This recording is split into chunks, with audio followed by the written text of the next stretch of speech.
Fala pessoal, estamos aqui diretamente do 4º Congresso de Nutrição Funcional aqui em Florianópolis. E aí vamos conduzir uma série de bate-papos aqui dentro do stand da Doctors First. Aqui estamos num aquário e a primeira entrevista vai ser com o Gustavo Duarte, nutricionista. E aí, prazer, cara. Prazer, meu irmão. Agora a gente está se conhecendo pessoalmente, né? Agora, né? Chegou aqui do nada, chegamos aqui na resenha.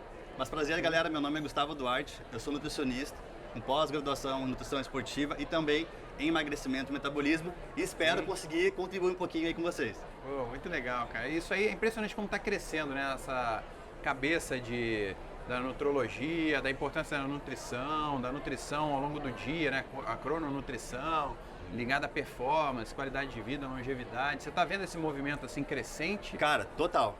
Quando a gente olha uns anos atrás, a galera procurava nutricionista pra quê? Cara, quero emagrecer ou botar o shape. Sim. Hoje em dia a gente sabe que nutrição influencia em literalmente todos os aspectos da vida. Sim. Para TPM, saúde mental, longevidade, para tudo. Isso está colocando a nutrição num patamar assim de área da saúde em outro nível. Tanto que a gente vê uns eventos assim voltados à nutrição que a gente não via 5, 6 anos atrás. Sim. A gente está numa crescente muito boa, onde as pessoas estão de fato entendendo o poder da alimentação, o impacto de comer bem, de ter uma alimentação variada no físico e também do impacto da suplementação bem aplicada, né, para complementar alguma coisa nutricional, alguma coisa que está faltando na dieta.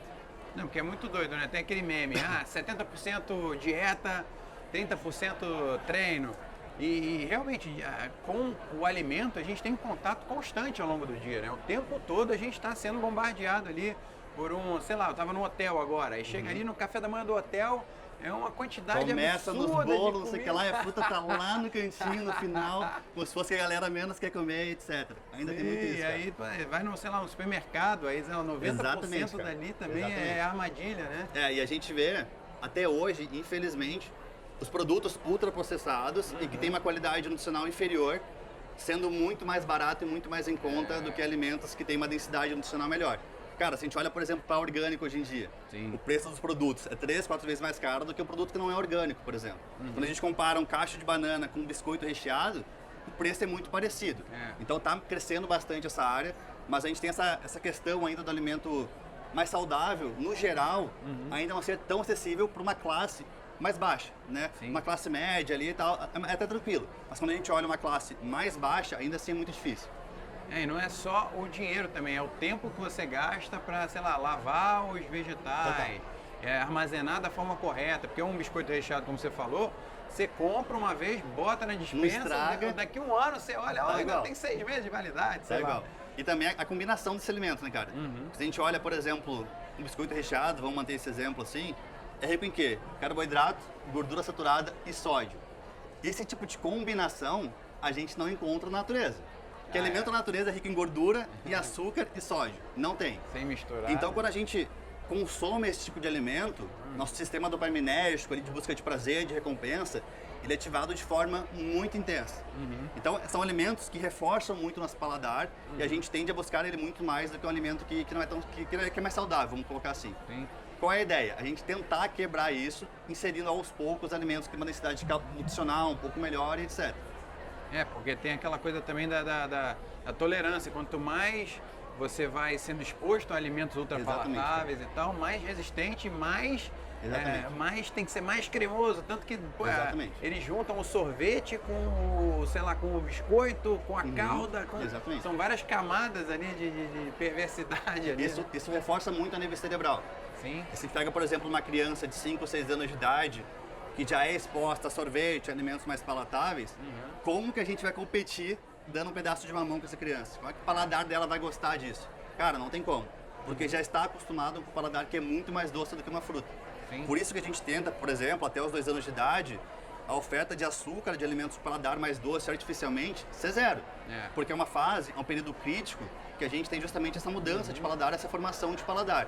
Sim. Fazendo essa inserção alimentar de alimentos mais naturais, alimentos mais saudáveis até os 2, 5 anos de idade, a gente molda, cara, um comportamento alimentar de uma criança pro resto da vida. Sim. Pro resto da vida. E aí, né, essa criança às vezes lá tá os pais cuidando um monte, chega na creche, tem um amiguinho do lado comendo sorvete, comendo biscoito. Então o problema é esse, o problema às vezes não tá dentro de casa, mas tá nos outros ambientes que a criança está inserida. Que os pais às vezes não têm tanto controle assim. Não, isso aqui é um dos motes aqui da Doctors TV, é justamente isso. Não adianta você fazer tudo certo na tua vida, Porque é isso, a minha filha, no caso, né? Ela vai na casa dos priminhos, vai na casa dos amiguinhos e tal. Então, é muito importante a gente buscar o conhecimento. O ser humano é um bicho social, né? Ele precisa até transmitir o conhecimento para gravar na memória e também para a comunidade inteira estar na mesma página e você ter... Porque é muito mais fácil você seguir uma dieta saudável se as pessoas que estão junto com você também estão nessa mesma busca. Total, né? Totalmente.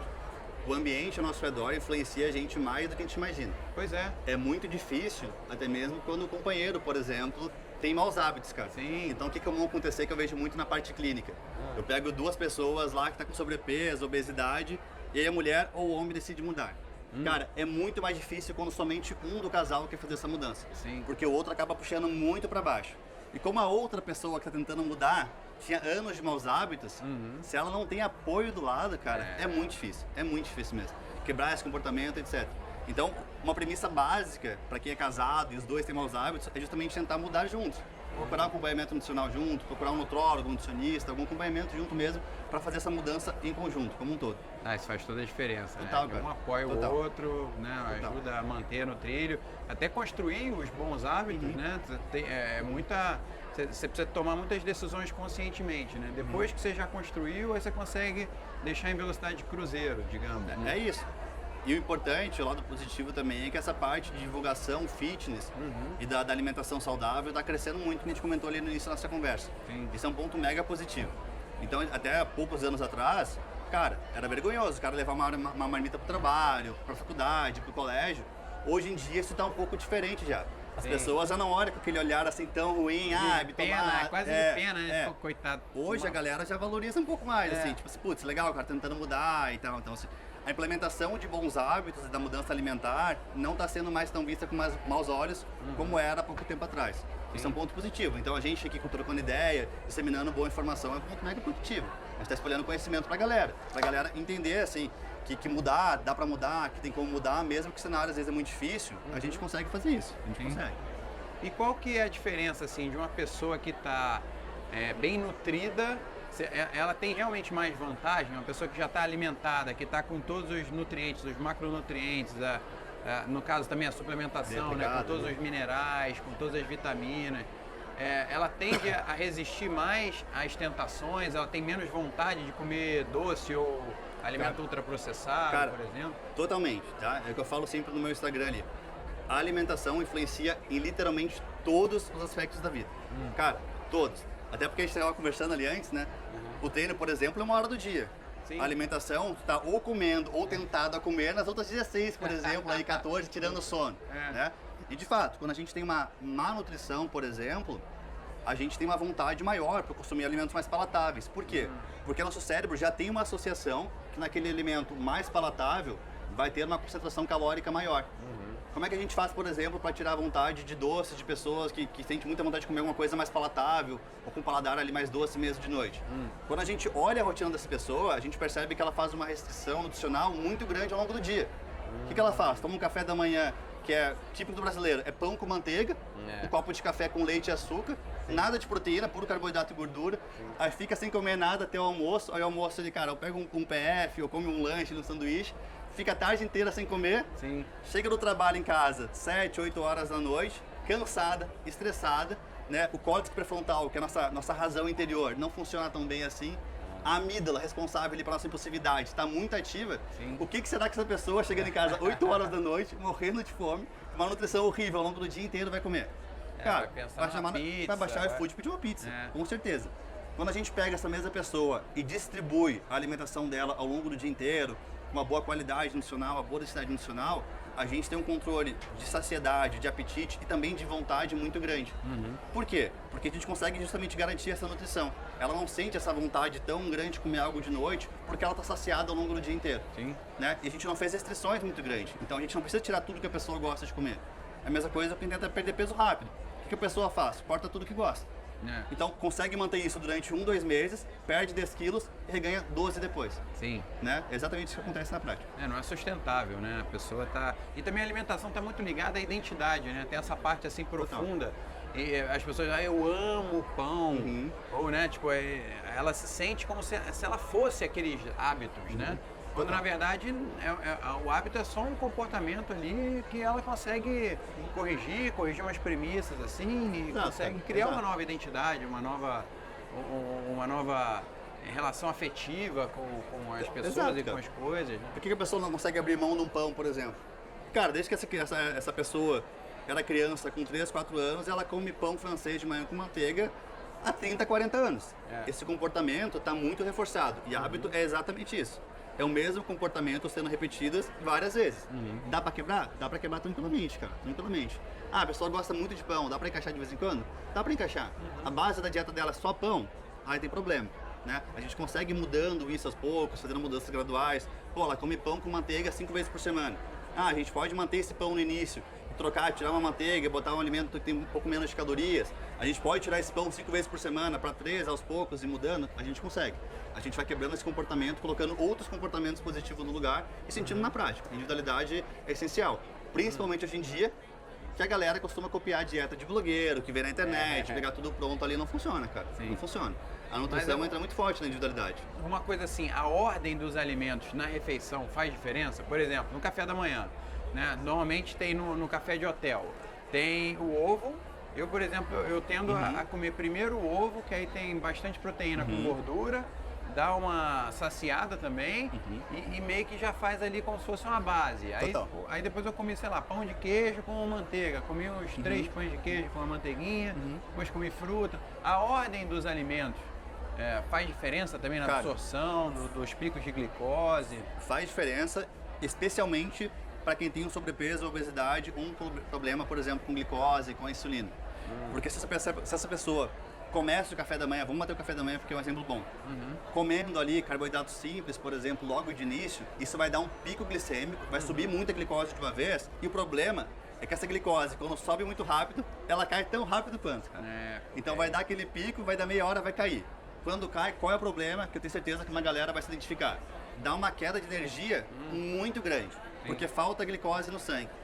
Qual é a resposta fisiológica no corpo quando falta glicose no sangue? Estimular a vontade de comer alimento rico em carboidrato. A pessoa fica nesse ciclo vicioso ao longo do dia inteiro. Quando cochilar ela não vai poder, porque ela está trabalhando, no auge do começo. Aí das duas, uma. Ou ela se entope de café, ou ela joga mais carboidrato para dentro, que dá aquele pico glicêmico, dá uma carga de energia, mas cai de novo. Sim. Se a gente começa a refeição colocando proteína para dentro, carboidrato depois, a proteína, pensa nela como uma molécula 4D. Ou seja, para desfazer aquilo dali leva muito tempo, precisa de muita enzima. Sim. Consequentemente, essa proteína misturada com carboidrato, com gordura, atrasa bastante a digestão do alimento. Então isso que tu faz, cara, sensacional. Porque tu começa com a proteína e com a gordura, que são os macronutrientes que dão mais saciedade mesmo, e depois tu joga um alimento que tem um pouco mais de carbo.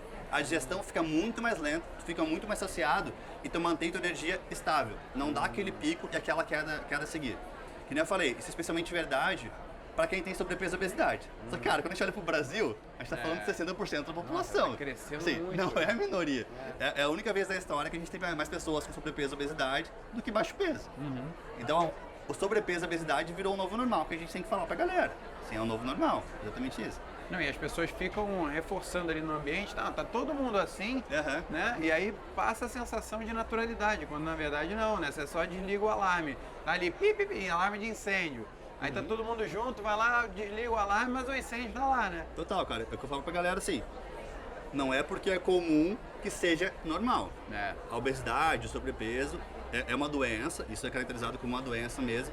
E hoje em dia a gente tem que pisar muito em ovos, né, cara? Porque só o fato de a gente falar que a obesidade é doença, às vezes acende uns holofotes. Ah, o pessoal tá falando mal de gordo, de que tem percentual de gordura alto. Não, nada a ver. A gente não tá cerceando quem tem sobrepeso e obesidade. Mas quando a pessoa sabe que ela tá passando por uma doença, uma inflamação crônica de baixo grau, a gente faz ela jogar sabendo as regras do jogo, que é importantíssimo, né? Porque aí tu entende que a gente não tá falando de estética ali, ninguém tá pedindo a pessoa de ir na praia, algo nesse sentido. Não, a gente tá falando, é um problema, e aí tá no teu colo querer ou não resolver. Mas é importante jogar sabendo as regras do jogo. E também tem que confiar na autoridade de quem estuda o assunto, né? O nutricionista que realmente se formou, que leu um monte de pesquisa, que conversa com um monte de médico e um monte de gente também ali das áreas complementares, educadores físicos. E como é que é o teu trabalho, assim, em parceria com os educadores físicos? Você teu trabalho está muito ligado à performance, né? A ganho de massa muscular, É a pessoa conseguir melhorar os números e ter mais potência, mais arranque? Como é que é a dobradinha, assim, do nutricionista especializado em função, em performance, com o treinador físico? Perfeito, cara. Eu costumo falar pra galera que uma coisa não anda sem a outra, né? Se a gente tem, por exemplo, um treino de musculação, dando estímulo para construir massa muscular e etc., mas a gente não tem o substrato que vem por trás da dieta para fazer essa reparação, a nutrição no corpo, a gente, por exemplo, não tem uma boa performance e a gente não tem um ganho de massa muscular. O contrário também é verdade. Se a gente tem uma dieta muito bem feita, que a pessoa tá ali, puta, uma Ferrari em nível de nutrição, mas essa Ferrari tá correndo numa via de 20 km por hora, que não tem treino, dá problema também. Sempre quando a gente pensa em melhora da composição corporal, ganhar massa muscular, as duas coisas andam juntas. Então eu conheço vários profissionais da minha confiança, assim, que costumam indicar ele pra galera. Aí a galera, ele também me indica os pacientes dele, porque é isso, cara, anda as duas coisas juntas assim mesmo. Tá? Não tem como a gente ter uma saúde ideal tendo só um dos dois pilares. Porque o que eu falo pro pessoal assim, não é que o exercício faz bem, a falta de exercício faz mal. Porque o normal pro nosso corpo, cara, é se movimentar. A gente tem uma região no cérebro ali chamada cerebelo. Cara, ele é desse tamanho aqui, galera, desse tamanho. Só que nesse tamanho aqui, cara, tem 80% dos nossos neurônios. Essa região chamada cerebelo é responsável pelo quê? Pelo movimento, cara. Movimento fino, coordenação, controla todo o nosso corpo. Ou seja, o nosso corpo desenvolveu para se mexer. Se a gente não se mexe, a gente colhe os efeitos colaterais do sedentarismo. Se mexer é obrigatório, não tem assim a opção de não fazer. Não tem opção de não fazer. E hoje em dia parece que não, que a galera tá achando que é o suficiente, que é uma pessoa ativa para caminhar 20 minutinhos, pra fazer ali uma caminhadinha ao redor do bairro. É um começo? É um começo. É o suficiente? Não é o suficiente, cara. Não é o suficiente. Não, tem aquela coisa também do exercício físico é uma coisa, atividade é outra. Porque assim, tem gente que, sei lá, vai na academia, fica lá 1 hora treinando por dia ou, sei lá, 4 vezes por semana, mas no resto vai sempre, opta por uma escada rolante, não anda, não caminha, né? Vai direto do carro para não sei onde. Total. Né? Então, como é que a atividade pode colaborar para um estilo de vida mais saudável, considerando que a pessoa já fez a parte dela no treino, ela já fez um exercício de intensidade um pouco maior. Cara, legal. Isso que tu falou é bem legal mesmo. Porque às vezes a galera que faz musculação 1 hora, 1h30 por dia, acha que tem um nível de atividade física alto. Tu treina, cara. Na musculação, a gente tá parado, movendo, às vezes, um músculo específico, 2 no máximo. Ou seja, o gasto calórico, e até mesmo o nível de movimento de uma musculação é baixo. Isso que tu pontuou de optar por escada, ou escada rolante, elevador, algo nesse sentido, a gente chama de NEAT. Que são as calorias associadas à atividade física que não tem a ver com o exercício. Quando a gente pensa nesse NEAT, ele pode corresponder de 30% a 60% do gasto energético total. Ou seja, o que vai diferenciar uma pessoa ter uma caloria de manutenção de 1.200 calorias dia ou de 1.800, cara? O quanto que ela se mexe ao longo do dia não relacionado ao exercício físico. Então, às vezes, a gente vê uma pessoa que não treina musculação ou não faz o exercício físico específico, mas se mexe muito ao longo do dia e tem níveis de saúde muito melhor do que alguém que treina 1 hora, 1h30. Justamente porque ela movimenta muito o corpo, ela tem ali bombeamento de sangue através do coração, etc.